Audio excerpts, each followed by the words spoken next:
When you hear the phrase, living alone, what comes to mind? For many older women, it's silence, empty chairs, days that stretch longer than they used to, nights when the sound of your own breathing feels louder than the ticking clock on the wall. But here's the truth no one talks about. Living alone can be one of the most beautiful, liberating, and deeply fulfilling experiences of your life, if you choose to see it differently. This is the story of Evelyn Grant, a 74-year-old retired librarian from North Carolina, who turned her quiet home into a place of laughter, light, and purpose. Her story is a mirror, a reflection of what's possible when loneliness becomes a teacher instead of a thief.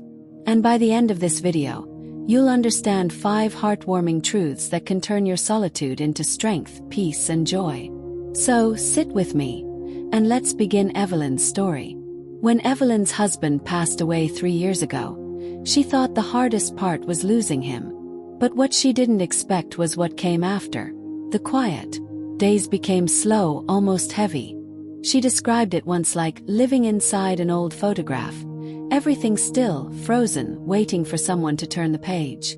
Experts call this the post-loss adjustment phase. According to studies from the University of Michigan, nearly 1 in 3 women over 65 report feeling isolated after losing a partner or retiring. Loneliness doesn't just hurt emotionally. It increases the risk of heart disease, memory decline, and depression. But here's where Evelyn's story takes a turn. One night, sitting by her kitchen table, she whispered to herself, "If this house is going to be my world now, then I'd better make it a beautiful one." That sentence became the seed for everything that followed. And it brings us to the first heartwarming tip, one that changed Evelyn's mornings forever. Tip 1. Create rituals, not routines. Evelyn realized that her days weren't empty, they were undefined. So instead of fighting loneliness, she began giving her time meaning. She didn't call them routines, she called them rituals. Every morning, she brewed lavender tea and played a record, the same one she and her husband danced to on their 30th anniversary. Then she wrote a short note in her gratitude journal. 3 things that made her smile. And science agrees with her approach. Studies from Harvard School of Public Health show that structured rituals, not rigid schedules, help older adults feel anchored, increasing happiness and cognitive stability. Evelyn said something remarkable. "When I made my mornings sacred, the rest of the day started respecting me." Your first transformation begins when you give your alone time intention. Don't just fill the day, frame it. Make your tea a ritual, your walk a ceremony, your quiet breakfast a promise to yourself. And soon, the silence begins to feel alive again. Tip 2. Redecorate your space for the life you have now. 4 years, Evelyn's home stayed exactly as it was. His chair by the window, his books still lined up neatly. She said she was keeping it the same so he'd still feel close. But one day, while dusting a shelf, she realized she wasn't honoring him. She was trapping herself. So, she began what she called her Saturday reset. She donated old furniture, brightened the curtains, added houseplants, and placed a large mirror near the entrance to reflect more sunlight. Environmental psychologists at Princeton University discovered something fascinating. Clutter and dim lighting subconsciously raise cortisol levels, the body's stress hormone, making people feel anxious without realizing why. When Evelyn redecorated, her energy shifted almost immediately. She started saying, "This house finally feels like it's breathing with me, not against me." The truth. Your home should evolve as you do. It's not a museum for memories. It's a sanctuary for who you are now. So, ask yourself, what corners of your home are holding on to yesterday? Change one thing this week, even something small. A new pillow, a brighter lampshade, photo of you smiling today. When your surroundings change, your spirit follows. Tip 3. Find purpose beyond productivity. A few months after her home makeover, Evelyn faced a new kind of quiet, not physical but emotional. She told me, "I didn't miss noise. I missed purpose." That's when she saw a flyer at her grocery store. Volunteers needed, storytime readers for children. That single choice changed her life. Every Thursday morning, Evelyn sat in a small library corner surrounded by eager children. She read them fairy tales, taught them rhymes, and watched their faces light up. Purpose doesn't have to be grand, it just needs to connect you to others. According to Stanford Center on Longevity, volunteering just 2 hours a week increases life satisfaction and reduces depressive symptoms by 25% among seniors. Evelyn wasn't keeping busy. She was building meaning. She said, "For years, I thought purpose ended with my job title. Now I realize, purpose begins when you give something that costs you nothing but love. So, whether it's reading, gardening, mentoring, or simply calling someone who needs company, give the world a piece of your calm. Because joy doesn't grow in isolation. It multiplies in connection." Tip 4. Learn to talk to yourself kindly. The loneliest moments aren't always when the house is quiet. They're when your thoughts turn against you. Evelyn once said, "I used to scold myself for being slow, forgetful, sentimental. Until I realized I wouldn't speak to a friend that way." That realization became her turning point. She began practicing what psychologists call self-compassion affirmations. Each morning she'd say, "I'm proud of the woman I'm becoming. It's okay to rest. I've done enough for one lifetime." Research from the University of Texas shows that seniors who practice positive self-talk have significantly lower levels of anxiety and insomnia. The brain, even at 70 or 80, rewires with gentle repetition. Evelyn called it friendship with myself. And the result? She began smiling at her reflection again, not because she looked younger, but because she looked peaceful. Loneliness starts to fade the moment you stop being cruel to yourself. Be your own kind companion. Speak gently. You're listening more than anyone else is. Tip 5. Celebrate the small, beautiful wins. The last tip is the one Evelyn swears by, and the one that made her life truly joyful. She started celebrating everything. The first bloom in her garden, the smell of rain, finishing a crossword puzzle, remembering an old song lyric. She even created a joy jar, a small glass container where she'd write one good moment each day and drop it inside. At the end of every month, she'd sit down and read them aloud. One note said, "Laughed so hard I spilled my tea." Another, "Neighbor brought me peach cobbler." That's when she realized, happiness doesn't come from removing loneliness. Comes from noticing life as it happens. Science backs this up too. Gratitude practices lower inflammation, improve sleep, and even enhance immune response in older adults. When Evelyn shared her story at a senior center, she said something that made the whole room quiet. "I used to think aging meant losing pieces of yourself. Now I see. It's about polishing what's left until it shines." That's the essence of her journey. Final reflection, turning loneliness into light.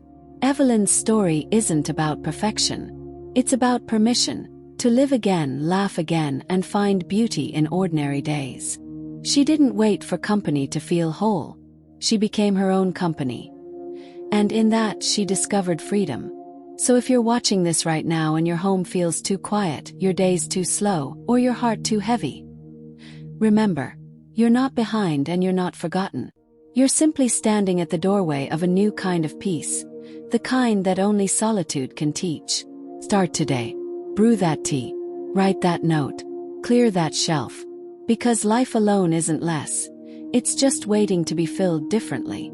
And when you finally sit in your favorite chair, look around, and realize the quiet doesn't hurt anymore, that's not loneliness. That's peace. That's freedom. If Evelyn's story touched your heart, don't keep it to yourself. Click like, share it with another senior who might need to hear this today. And subscribe to Reset for Seniors for more gentle stories, inspiration, and truth-telling for a calmer, fuller life. Because aging doesn't mean stopping. It means starting again with wisdom. When the quiet settles in, most people think it means something is missing. But for her, the quiet became a kind of music. Soft, honest, and forgiving. Months after her transformation, her home looked the same, but she didn't. The woman who once filled her evenings with television reruns and background noise now filled them with small rituals that fed her soul. Every morning she made tea the same way. 1 teaspoon of loose leaves, 2 minutes steeped, and a deep breath before the first sip. She said it wasn't about the tea. It was about proving to herself that peace could be something she created, not something she waited for.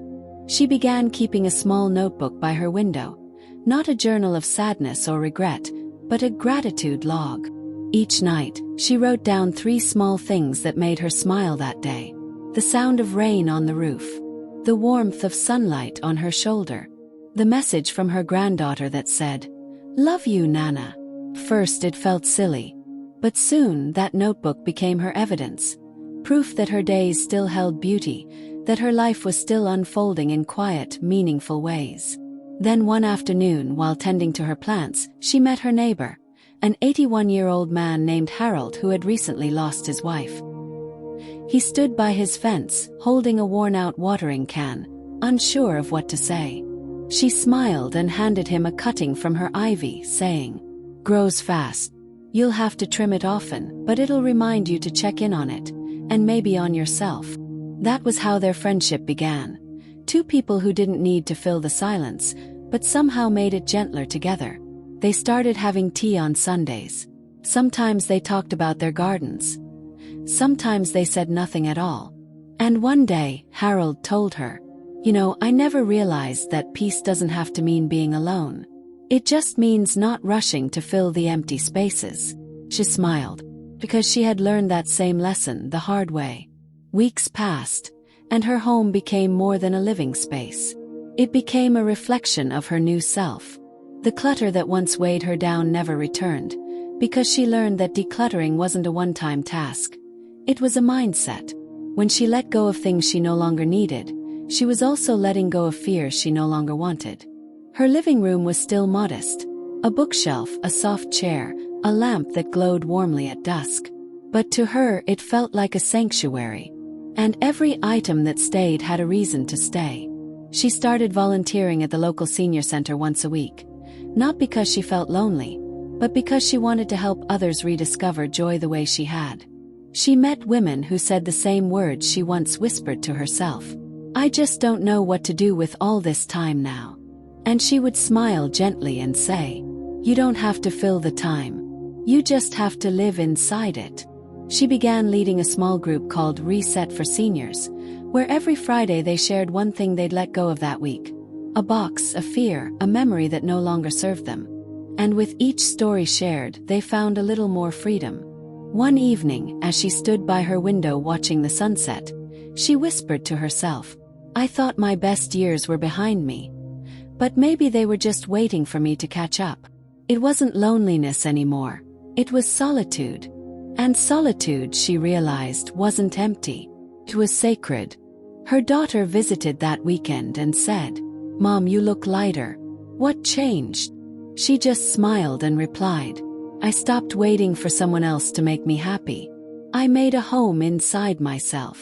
And that's what I want you to take away from her story. Living alone isn't the end of connection. It's the beginning of rediscovery. It's your chance to rewrite what peace looks like in this chapter of your life. If your home feels heavy, start with one corner. If your heart feels full of memories, keep the ones that make you smile and release the ones that ache.